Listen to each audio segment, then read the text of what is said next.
Kepala Badan Intelijen Strategis BAIS TNI, Letjen TNI Yudi Abrimantio, mundur dari jabatannya.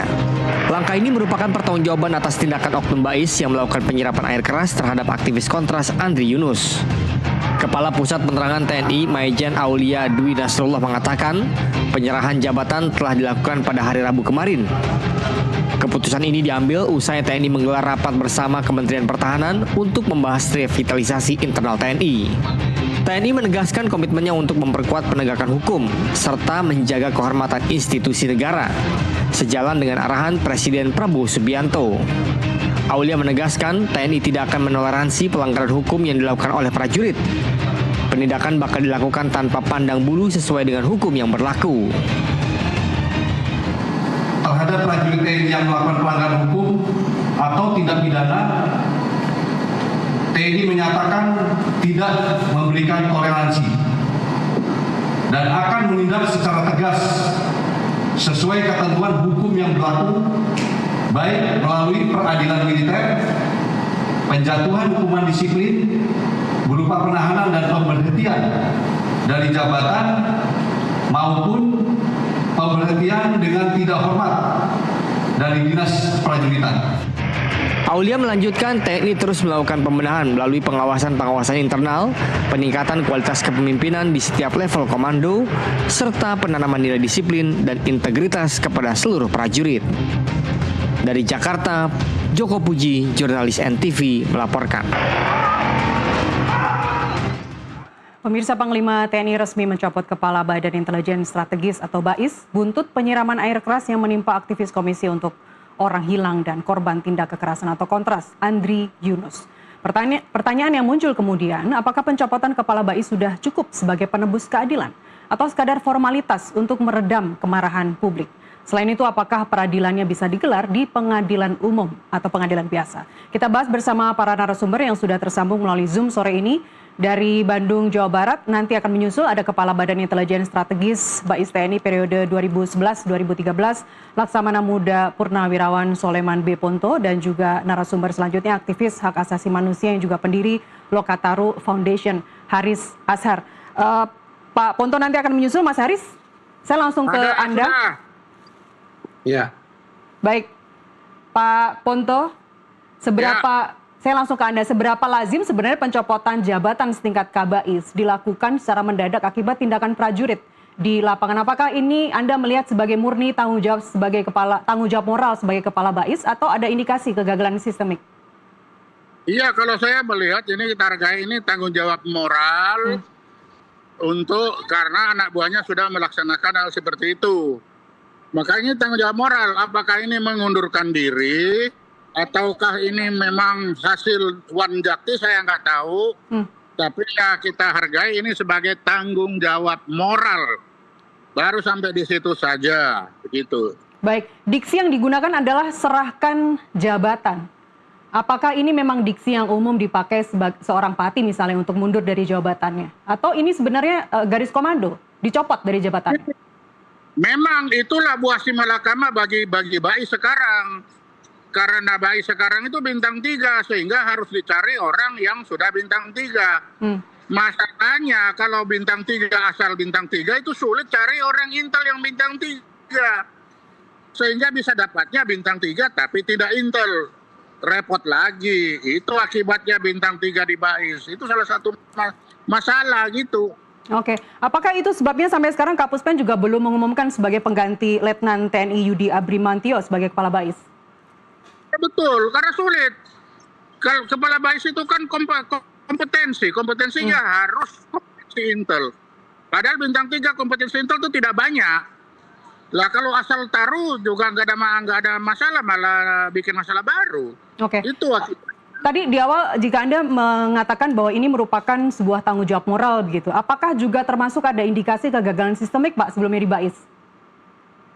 Iyalah, jangan lihat begitu jadi itu tidak hanya moral, nanti harus ada tanggung jawab hukum, ada tanggung jawab profesi, segala macam kan masih banyak. Jadi itu kegagalan yang di depan mata bagi intelijen itu. Oke, Mas Haris, ada yang ingin Anda tambahkan? Apakah ini benar-benar sebuah bentuk tanggung jawab moral, tanggung jawab sosial sebagai Kepala BAIS? Atau sebenarnya ini manuver untuk meredam kritik publik saja kepada BAIS? Saya kalau tanggung jawab moral saya tidak paham juga ya. Moral seperti apa yang mau dijadikan cermin untuk mempertanggungjawabkan dirinya. Kalau moral sebagai pimpinan karena prajuritnya telah berlaku. Menurut saya begini, sebentar. Karena menurut saya ada kejahatan yang buruk sekali, yang cukup jahat, yang sangat bengis, yang dipraktekkan kepada orang yang menurut saya sungguh mulia, Andri Yunus. Nah, jadi layaknya harusnya diungkap. Yang harus dilakukan oleh TNI adalah sebagai institusi, dia harus menyatakan support kepada proses penegakan hukum yang dilakukan oleh Polri. Nah, kenapa saya bilang Polri? Karena sementara ini, sejauh ini yang sudah banyak diskusinya ya dalam 10 hari terakhir ini, saya pikir yang sudah bekerja dengan satu terapan proses penyelidikan dan penyidikan sudah dilakukan oleh polisi. Terlepas dari soal kelemahan di polisi, terlepas dari soal ketegangan antara polisi dan TNI juga. Tapi saya pikir yang otoritatif menurut KUHAP yang baru ini juga cukup detail ya, itu yang melakukan itu adalah polisi. Nah, jadi sebenarnya TNI harusnya ada di sana. Terlepas soal bahwa kemudian Kabais, Kepala Badan Intelijen Strategis, mengundurkan diri, dia harus menjelaskan. Ketika dia bilang ini bagian dari pertanggungjawaban moral itu disusun dari fakta-fakta yang mana? Nah, gitu. Jadi atas peristiwa tidak bermoral yang mana? Oke. Ceritanya bagaimana itu peristiwa yang tidak bermoral itu? Kalau dia bilang karena ada penyiraman air keras kepada warga sipil bernama Andri yang bekerja melakukan advokasi hak asasi manusia dan lain-lain, maka harus dijelaskan dia bertanggung jawab secara moral terhadap para pelaku yang mana, yang katanya 4 orang, namanya siapa, orangnya yang mana, statusnya seperti apa, itu harus dijelaskan lebih dahulu.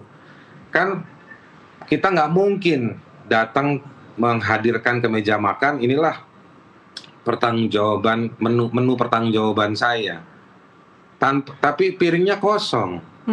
Hanya dibumbui oleh statement bahwa ini pertanggungjawaban moral, menyerahkan jabatan. Nggak bisa kayak begitu. Nah, pertanggungjawaban moral itu dalam hak asasi manusia itu dia melekat dengan permintaan maaf yang dilengkapi oleh fakta, dilengkapi oleh proses hukum, ya kan, dilengkapi oleh jaminan perlindungan dan keamanan, lalu juga jaminan pemenuhan haknya korban. Itu yang tidak terlihat hari ini. Ada upaya dari pihak TNI untuk mengambil kasus ini, lalu kemudian kelihatan bahwa banyak yang tidak sesuai standar fair trial atau standar tentang bagaimana sebuah proses hukum itu harusnya dijalankan. Itu nggak kelihatan sampai hari ini. Tiba-tiba mau mundur, saya pikir tidak seperti itu, Jadi sebetulnya kalaupun dia mundur, maka dia juga harus menjadi target dari pemeriksaan. Nah, ini sebenarnya kode bahwa dia ini, Kabais ini punya rentetan kepada pelaku lapangan. Nah, berarti ini harus diungkap oleh polisi. Kalau TNI ingin melakukan penyelidikan dan penyidikan, ya itu boleh-boleh saja untuk kepentingan internal TNI. Tetapi ini juga ada lagi ranah lain. Kalau berdasarkan Undang-Undang Intelijen, ya itu ada juga 2 kategori pengawasan. Pengawasan internal di dunia intelijen, di institusi intelijen, dan juga pengawasan eksternal. Pengawasan eksternal itu ada di DPR, di Komisi 1. Mestinya mereka juga sudah membuat tim itu untuk melakukan pemeriksaan terhadap kasus ini. Jadi saya ingin menempatkan mundurnya Kabais ini sebagai sebuah indikator kuat bahwa ini adalah peristiwa yang sangat sistematis, sangat terstruktur, dan sangat terkomando. Nah, jadi ini yang harus diungkap. Baik. Mas Haris, jika tadi Anda mempertanyakan apa itu sebagai bentuk pertanggungjawaban moral ataupun sosial sebagai kepala BAIS begitu ya, apakah kemudian kesimpulannya adalah Anda melihat bahwa dicopotnya kepala BAIS ini sebagai manuver untuk meredam saja kemarahan publik saat ini? Saya melihat atau menduga kuat ini kesalah tingkahan ya. Ini ekspresi saya untuk melihat situasi.